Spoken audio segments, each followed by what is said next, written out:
চরণে আমার কোটি কোটি দণ্ডবত প্রণিপাত। গীতা জয়ন্তী আজ নবম দিন। আজকের দিনে আলোচ্য বিষয় ছিল রাজবিদ্যা রাজগুহ্য যোগ। 34টি শ্লোক যদি 34 দিন পাঠ করা যায় তবে তার কিঞ্চিত হৃদয়ঙ্গম হয়। একদিনে 1 ঘন্টা কি আধ ঘন্টায় এই রাজবিদ্যা রাজগুহ্য যোগ বলার সম্ভব নয়। আমি আপনাদের তৃপ্তিদানও করতে পারবো না। এই 2-4টে কথা বলে 8টা যাই বেড়ে যাবে না, ও উঠে করতে হবে। 2-4টে কথা বলে আপনাকে শোনাবো। আমার তো আজ কথা ছিল না, কিছুই বলবেন বলি কিছু বলেছেন যখন আপনারা আমরা তৃপ্তিদান করবার চেষ্টা করি। একটা রাজবিদ্যা রাজগুহ্য নাম হলো কেন? রাজবিদ্যা শব্দটির অর্থ কি? বিদ্যানাং রাজা। সমস্ত বিদ্যার রাজাকে বলা হয় রাজবিদ্যা। রাজগুহ্য গুহ্যানাং রাজা রাজগুহ্য। বিদ্যার রাজা আমার দেখি মহাপ্রভুর সঙ্গে রায় রামানন্দের কথা হচ্ছে। রায় রামানন্দকে মহাপ্রভু জিজ্ঞাসা করছেন, প্রভু কহে বিদ্যা মধ্যে কোন বিদ্যা সার? রায় কহে কৃষ্ণ ভক্তি বিনা বিদ্যা নাহি।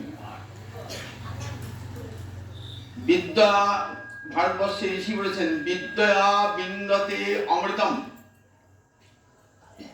বিদ্যার দ্বারা কি লাভ হয়? অমৃত লাভ হয়। আচ্ছা, জগতে অনেকে তো আমরা কলেজে পড়ি, ইউনিভার্সিটি পড়ি, তার জন্য অমৃত লাভ হয় নাকি? কেউ অমৃত পেয়েছেন? পাশ করে কেউ অমৃত পেয়েছেন কি? তাহলে এই বিদ্যায় অমৃত পাওয়া যায় না। এই বিদ্যা অমৃত পাওয়া যায় না। কিন্তু একটা বিদ্যা আছে যে বিদ্যায় মৃত্যুকে অতিক্রম করে অবিদ্যা মৃত্যু মিতিত্বা বিদ্যয়া অমৃতম অশ্নুতি। ঈশোপনিষদে ঋষি বলেছেন অবিদ্যার দ্বারা মৃত্যুকে অতিক্রম করে বিদ্যার দ্বারা অমৃতকে লাভ করা যায়। সেই বিদ্যা কি বিদ্যা? না, যে বিদ্যা শিখলে পরে ভগবানকে জানা যায়। জয়া অক্ষরম অধিগম্যতে, তাকে বলে পরাবিদ্যা। শ্রুতি বলেছেন পরাবিদ্যা, আর গীতা বললেন রাজবিদ্যা, আর বেদ বলেছেন পরাবিদ্যা। পরা মানে শ্রেষ্ঠ বিদ্যা, আর রাজগুহ্য এই ভক্তি হলেন বিদ্যার রাজা। যার দ্বারা যাকে জানা যায় তাকে বলে বিদ্যা, আবার যার দ্বারা জানা যায় তাকে বলে বিদ্যা। ভগবানকে জানবার জন্য যে উপায় তাকে এখানে রাজবিদ্যা বলা হয়েছে। চৈতন্য চৈতামৃতে তাকে অবিধেয় তত্ত্ব বলা হয়েছে। আবার এই বিদ্যাটা এত গোপন, সকলকে এই বিদ্যা দান করা হতো না। কেন হতো না? একটা কি কৃষ্ণ বলে গেল শুনলেন তো, যে অনধিকারী তাকে যদি বিদ্যা দান করা হয় তাহলে বিদ্যার কুফল হয়। অনেক দুর্জন বিদ্যা লাভ করে সমাজের ক্ষতি সাধন করছে, এটা আমরা চোখেই দেখতে পাচ্ছি। অনেক দুর্জন কত বিদ্যা লাভ করেছে, লাভ করে কত পয়সা খরচে তার পিছনে, সেই লোকটা সমাজের বন্ধু না হয়ে সমাজের শত্রু হয়ে উঠছে।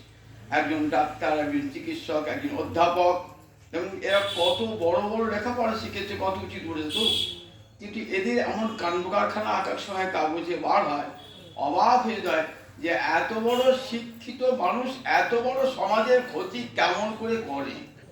তা দেখা যায় বিদ্যা যদি দুর্জনের হাতে চলে যায় তাহলে সে বিদ্যা ভয়ঙ্কর হয়ে যায়।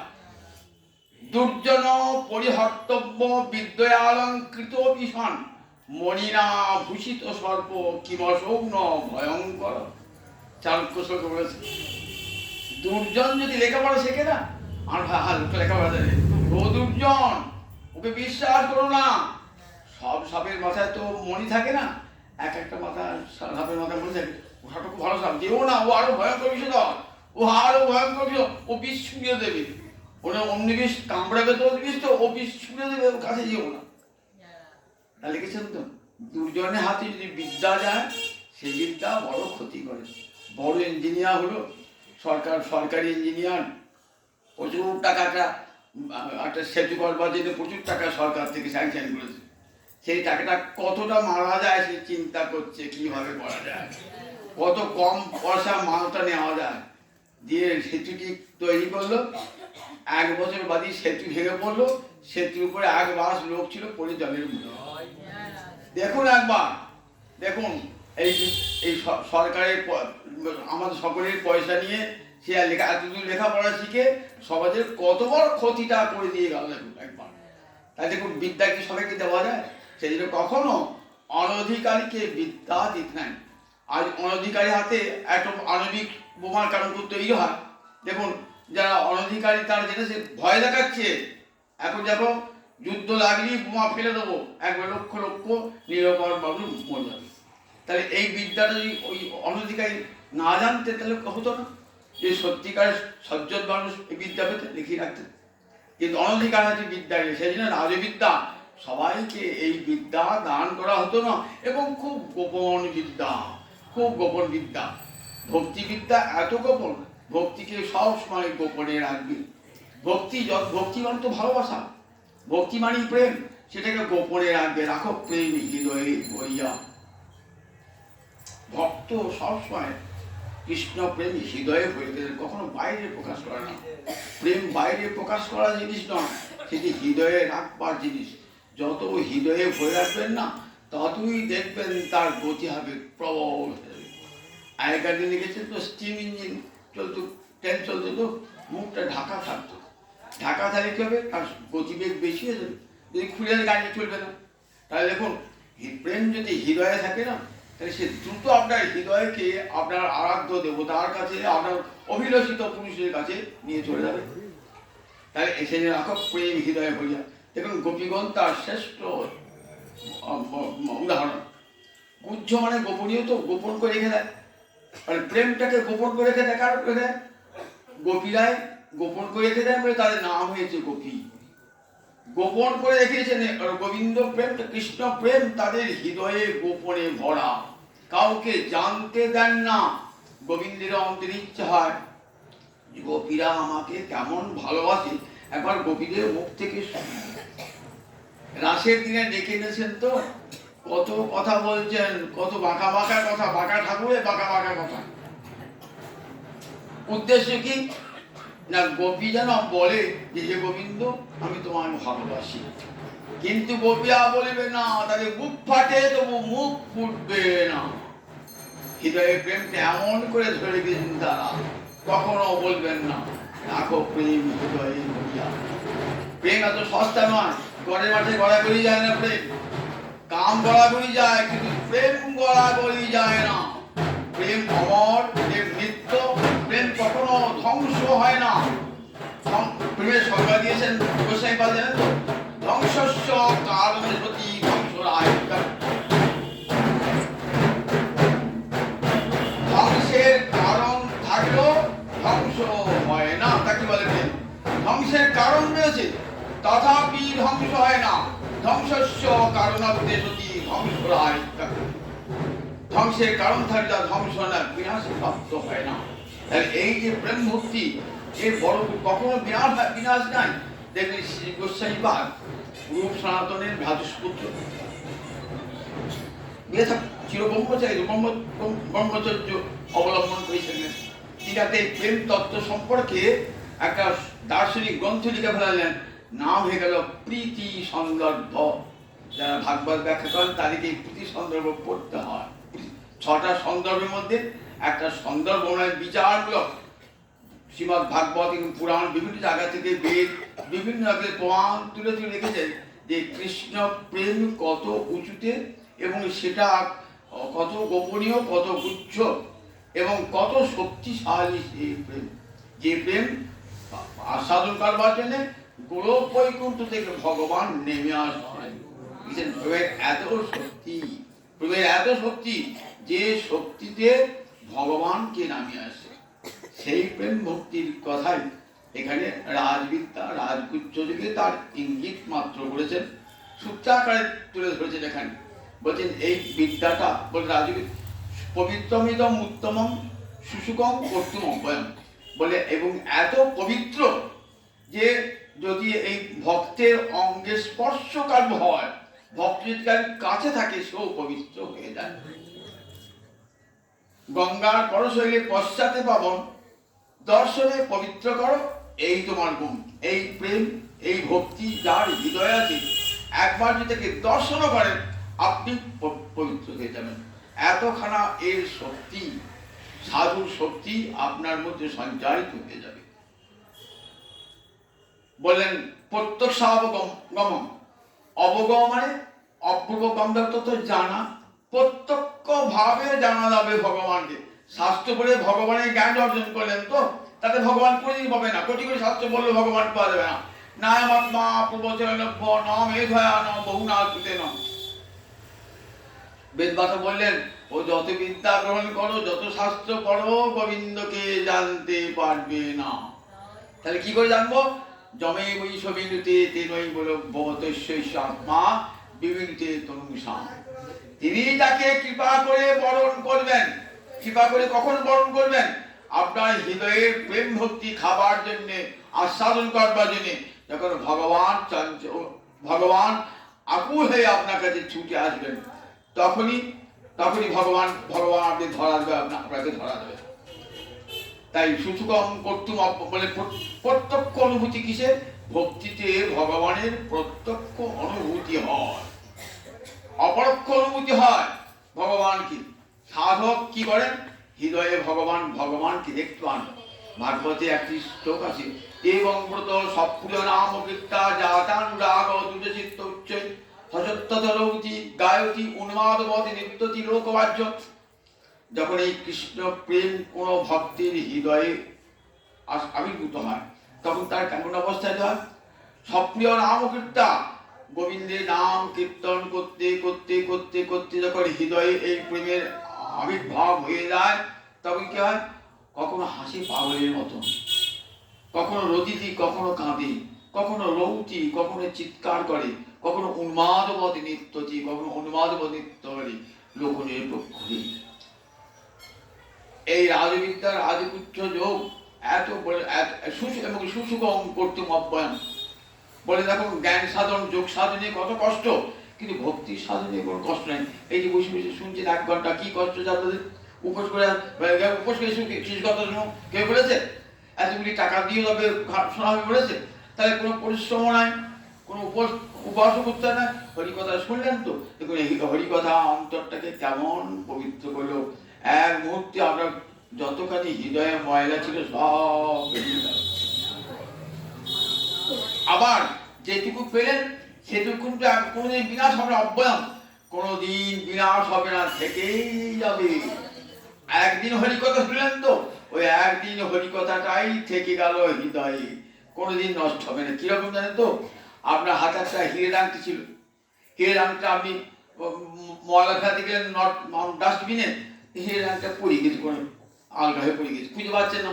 আপনি খোঁজাখুঁজি করছেন, আপনার ছাদ থেকে, আপনার পাশের বাড়ির ছাদ থেকে একটা লোক কি খুঁজছে নেবো, আমার হিরের আংটা পড়ে গেল, খুঁজে পাচ্ছি না। বলে কোনো চিন্তা নেই, ও পাবেন। কেউ পাবেন?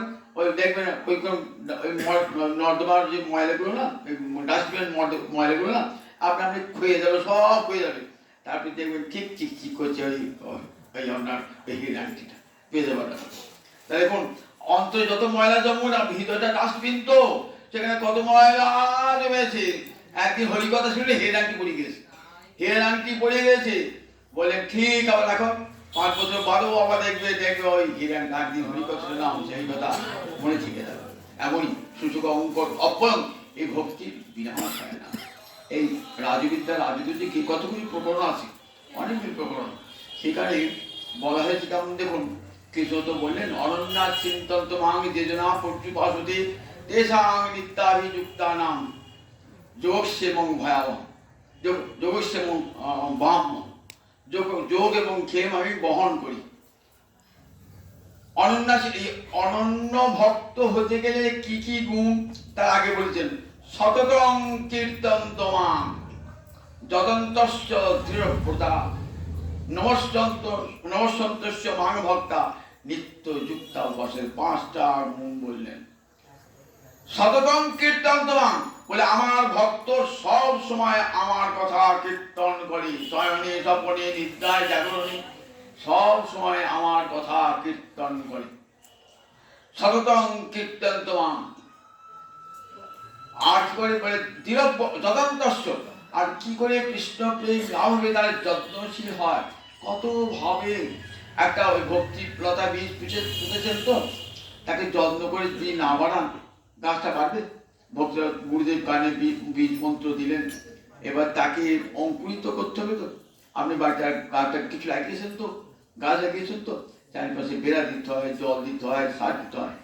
ঠিক তেমনি গুরুদেব ভক্তিলতা বীজ পুঁতে দিলেন তো, তাকে যত্ন করে বাড়াতে হয়। তাই যদন্তস্য দৃঢ়ব্রতা, তাকে খাটনি হয়, কিন্তু দৃঢ় হয়ে খাটনি হয়। একদিন চাষ করছে, তাকে না খাটলে ফলনটা হবে। তাই দৃঢ়ব্রতা। এমনই বইতে লিখে থাকেন যে আমার যে ভক্তি বীজ গুরুদেব দিয়েছেন সেটি যেন ফসল হয়। আর নমস্যন্তস্য, আর কি সবসময় নমস্কার জগৎ সকল, কেন আমি অপরাধী গো, আমাকে ক্ষমা করো, এবারে ভক্ত সবসময় মাথা নিচু করে থাকে। জানেন, একটু যে অহংকারে মাথা তুলি তাহলে সঙ্গে সঙ্গে আমার ভক্তি ধ্বংস হয়ে যাবে।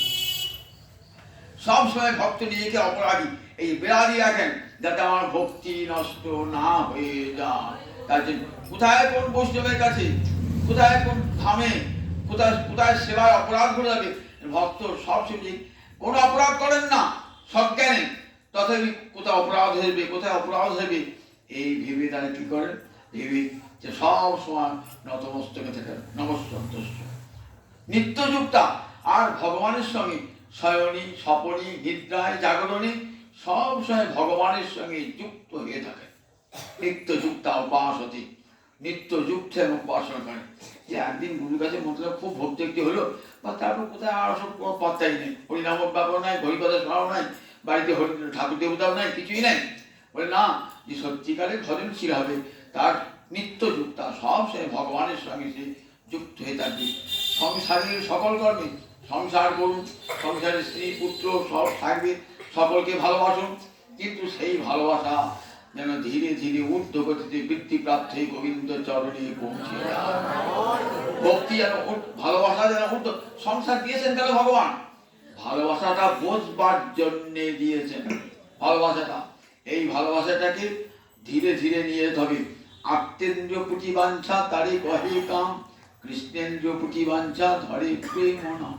পৃথিবীতে আর কেউ বোধহয় এমন প্রেমের সংজ্ঞা দান করেন না, এমন কাম আর প্রেমের এমন সংজ্ঞা আর পৃথিবীতে কেউ কোনো শাস্ত্র দান করেন না। আত্মের যখন নিজের সুখের বাসনা থাকবে তখন তার নাম কাম হইল, আর যখন কৃষ্ণ ভালোবাসা, কৃষ্ণ সুখের জন্য সব, তখন তার নাম হবে প্রেম। সংসারে সকল কর্ম করুন। এই যে সংসার দিয়েছেন ভগবান, সংসার ধর্মটাও সবচেয়ে বড় ধর্ম মনে রাখবেন। সংসার এই চারটে আশ্রম আছে তো, ব্রহ্মচর্য, বানপ্রস্থ, গারস্থ, সন্ন্যাস। দেখবেন সব ঋষিরা এই গারস্থ আশ্রমে প্রশংসা করেছেন। সংসার খালি কেউ ভক্ত হয়ে যায় না, সন্ন্যাসী হয়ে যায় না। সংসারের মধ্যে থেকে ভগবত ভজন সবচেয়ে শ্রেষ্ঠ ভজন। আর এই গারস্থ আশ্রম আছে বলি, আর 3টে আশ্রম আছে, ব্রহ্মচর্য, বানপ্রস্থ, সন্ন্যাস। যদি গারস্থ আশ্রম না থাকতো, সন্ন্যাসীও থাকতো না, ব্রহ্মচারীও থাকতো না, কোনো সাধুও থাকতো না, গৃহে গৃহে ভগবানের উপাসনা হতো না, তাহলে গারস্থ আশ্রম দেখুন সবচেয়ে শ্রেষ্ঠ আশ্রম হলো গারস্থ আশ্রম।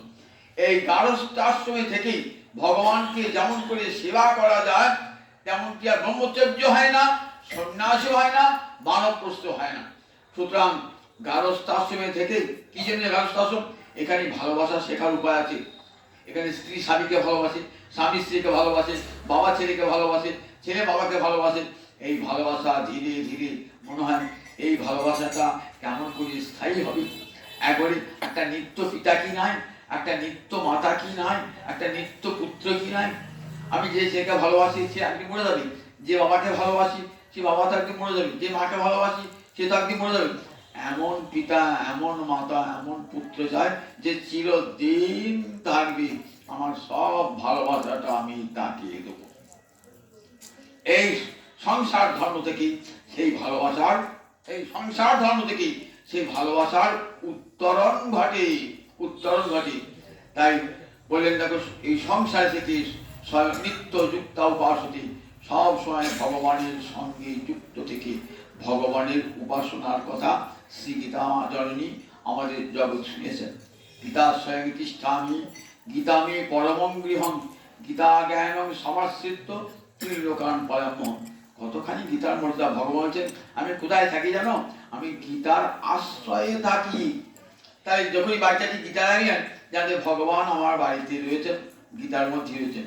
গীতাশ্রয়ে অহং তিষ্ঠামি গীতামে পরমং গৃহং। গীতা আমার পরম গৃহ। মানুষ থাকে তার গৃহে থাকে, ভগবান আমি সেখানে থাকি।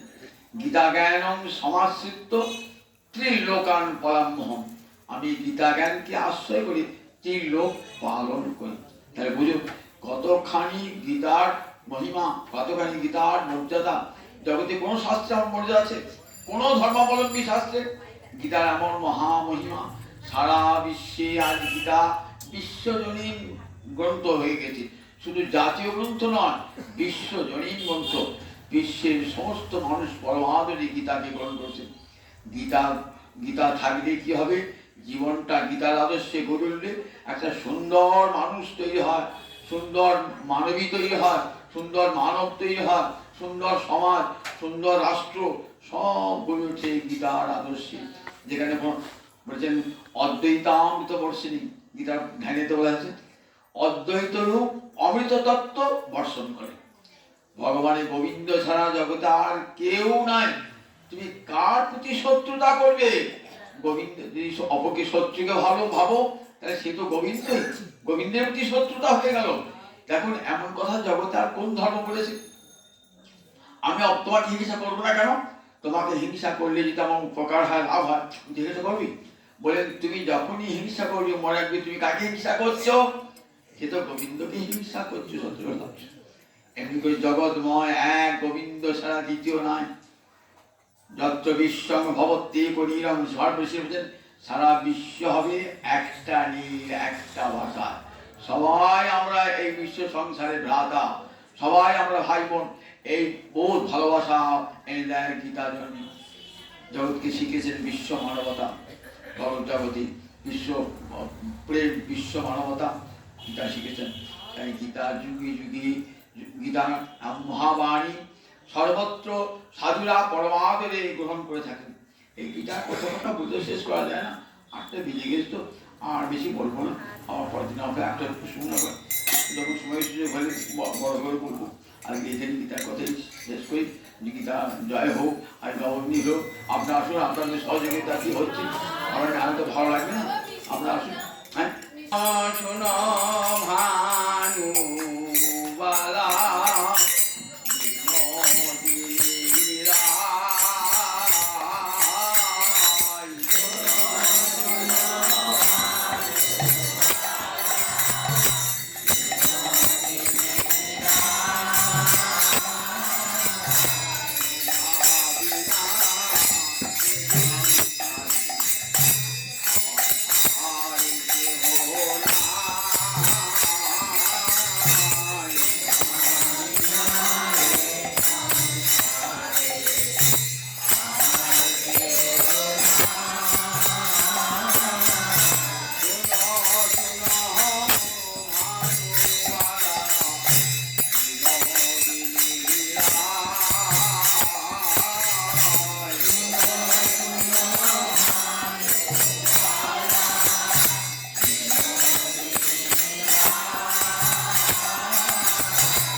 নির্জনে দর্শন করে নিজের অন্তরের কথা নিবেদন করেছেন।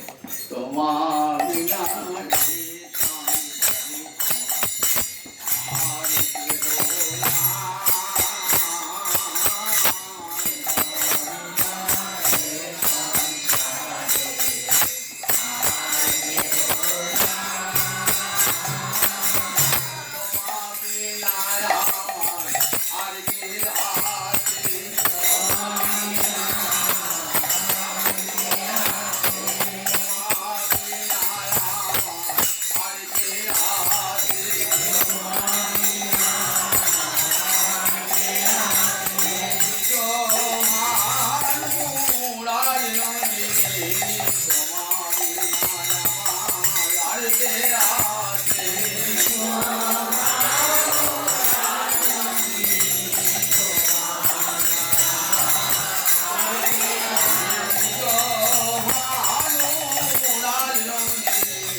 Hare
শ্যামলা লিখবো তো তোমার চলে লাগবে তো, তাই না শ্যামলা ও কমল কমল চরণে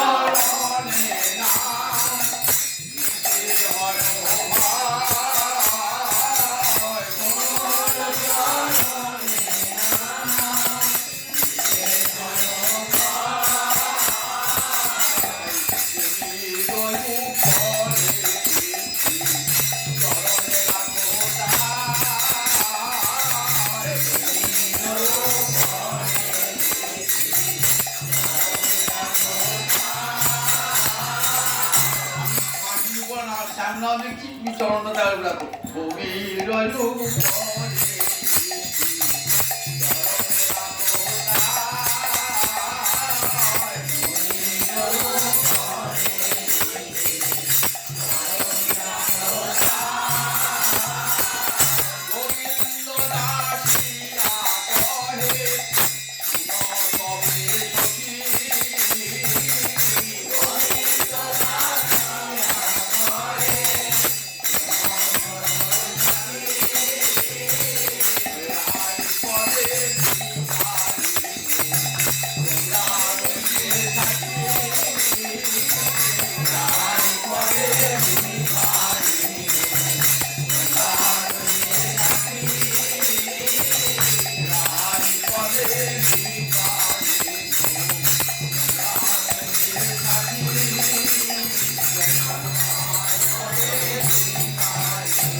কবির একসঙ্গে করুন। জয় জয়